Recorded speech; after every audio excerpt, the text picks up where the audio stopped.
Cricket viewers எல்லாருக்கும் ஒரு பெரிய வணக்கம். இன்னைக்கான வீடியோ என்ன அப்படின்னா, சிஎஸ்கே நேத்து டிசி கிட்ட ஒரு பயங்கரமான தோல்வியை தழுவிருக்காங்க.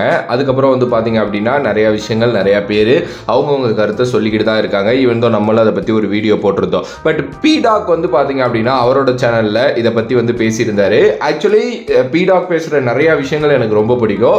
ஒரு சில விஷயங்கள்ல என்னைக்குமே எனக்கு மாற்று கருத்து வந்து இருக்க தான் செய்யும். அது நார்மலா எல்லாருக்குமே உள்ளதுதான். பட் ஆனா இந்த வீடியோ நான் பாக்குறப்போ எனக்கு உண்மையுமே பீடாக் சொல்றது தான் கரெக்ட் அப்படிங்கிற மாதிரி தான் இருந்துச்சு.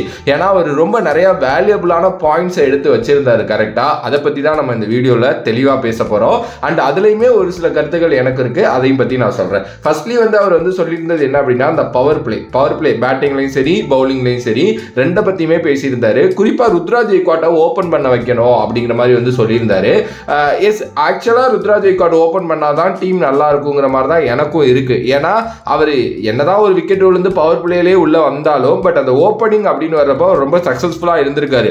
ஓவர் த இயர்ஸ்ல ஓப்பனர்ஸ் நல்லா பண்றப்போ சிஎஸ்கே நல்லா பண்ணியிருக்காங்க. ஓகே, ஸோ அதுதான் வந்து இவரும் மென்ஷன் பண்ணியிருந்தாரு. ஸோ அவர் ஓப்பன் வரணும் அப்படிங்கிற மாதிரி வந்து சொல்லியிருந்தாரு. ஓகே, அதுக்கு அடுத்தபடியா வந்து ஒரு விஷயம் என்ன அப்படின்னா, இது அவர் சொல்லலை, நேற்று கமெண்ட்ரியில சொன்னாங்க.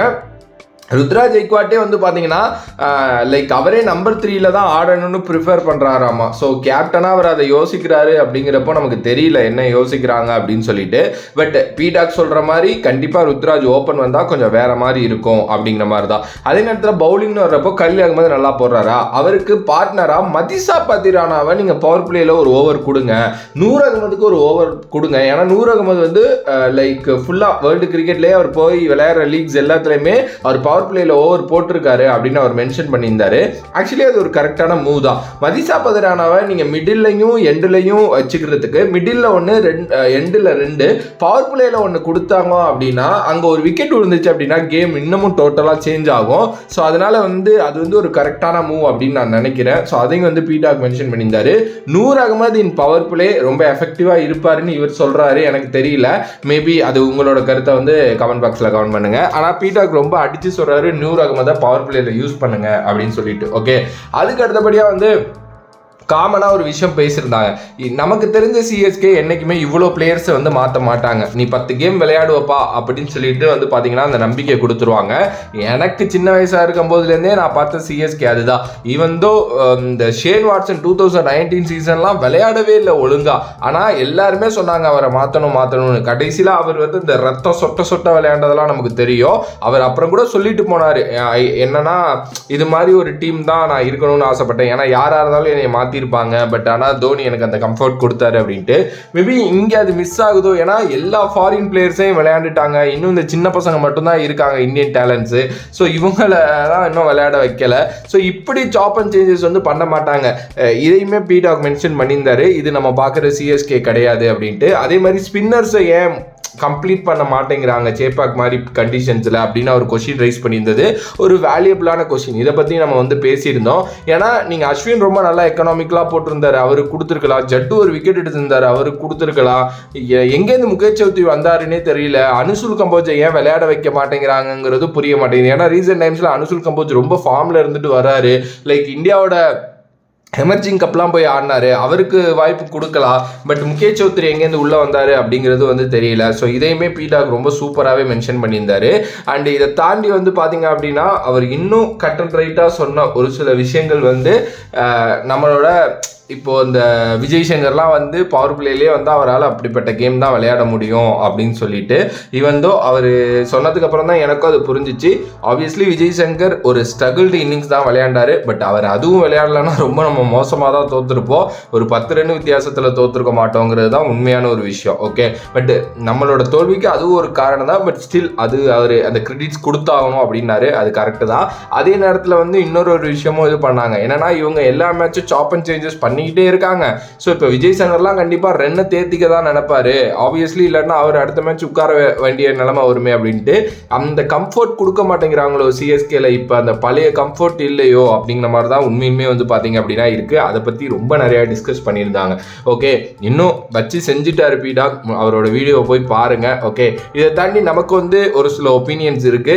இதை பற்றி இல்லை, காமனாகவே என்னை பொறுத்த வரைக்கும் டிசியோட விளையாண்ட மேட்ச்சில் இருந்தது வந்து பர்ஃபெக்டான பிளேயிங் 11. கான்வே ரச்சின் ஓப்பனிங், அது இல்லைன்னா நீங்கள் கான்வே ருத்ராஜ் ஓப்பன் பண்ண விட்டுட்டு லைக் ரச்சினை வந்து 1-down வர வைக்கலாம். பட் அந்த டாப் 3 இதுதான் ஓகே பெஸ்ட்டு.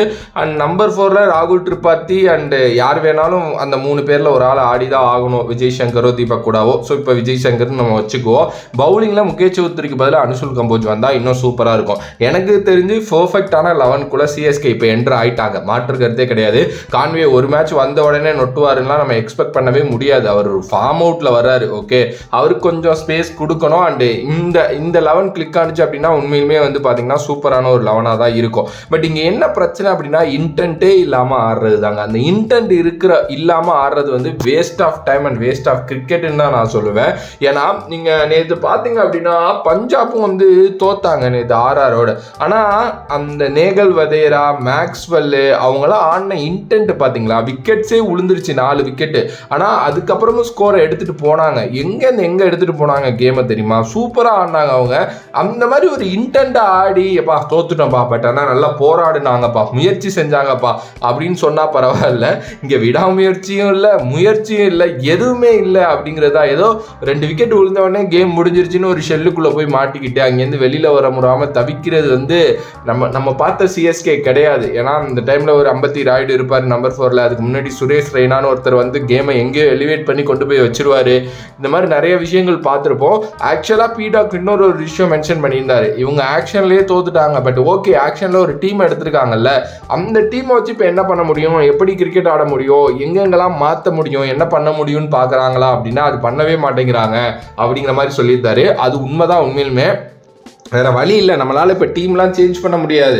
ஆனால் நம்மக்கிட்ட இப்போ ஒரு நல்ல டீம் இருக்குல்ல, இப்போ என்ன பண்ணலாம் சொல்லுங்கள், இந்த டீமை வச்சு என்ன பண்ணலாம் அப்படிங்கிற மாதிரி தானே நம்ம பார்க்கணும். ஆனால் அது ஏன் பண்ண மாட்டேங்கிறாங்க அப்படிங்கிறது தெரியல. ஆக்சுவலாக ஃப்ளெமிங்கும் நேற்று ரொம்ப போஸ்ட் மேட்ச் கான்ஃபரன்ஸில் ரொம்ப இதுவாக தான் பேசியிருந்தாரு. எங்களோட டாப் 4 ஃபயரே ஆக மாட்டேங்கிறாங்க, ரொம்ப கஷ்டமாக தான் இருக்குது, எங்களோட பவர் ஹீட்டர்ஸ் கீழே வர்றப்போ மேலே நல்லா விளையாண்டுருந்தா தான் எங்களால் அவங்க ரோலை பண்ண முடியும், அதுவும் இங்கே நடக்க மாட்டேங்குது அப்படின்ட்டு ரொம்ப இதுவாக தான் பேசியிருந்தாரு. பட் என்னை பொறுத்த வரைக்கும் 11ல் சேஞ்சஸ்னா அனுஷுல் கம்போஜ் தாங்க கொண்டு வரணும் இதுக்கப்புறம். ஓகே, இந்த 11 மாற்றவே கூடாது. ஏன்னா கான்வே, ரச்சின் இவங்க எல்லாருக்குமே வாய்ப்பு கொடுத்து தான் ஆகணும். அதே மாதிரி வந்து சாம் கரனை உட்கார வச்சதை பற்றியோ, எல்லீஸை உட்கார வச்சதை பற்றியோ, ஜாமி ஓவர்டனை உட்கார வச்சதை பற்றி கூட பீடாக் பேசியிருந்தாரு.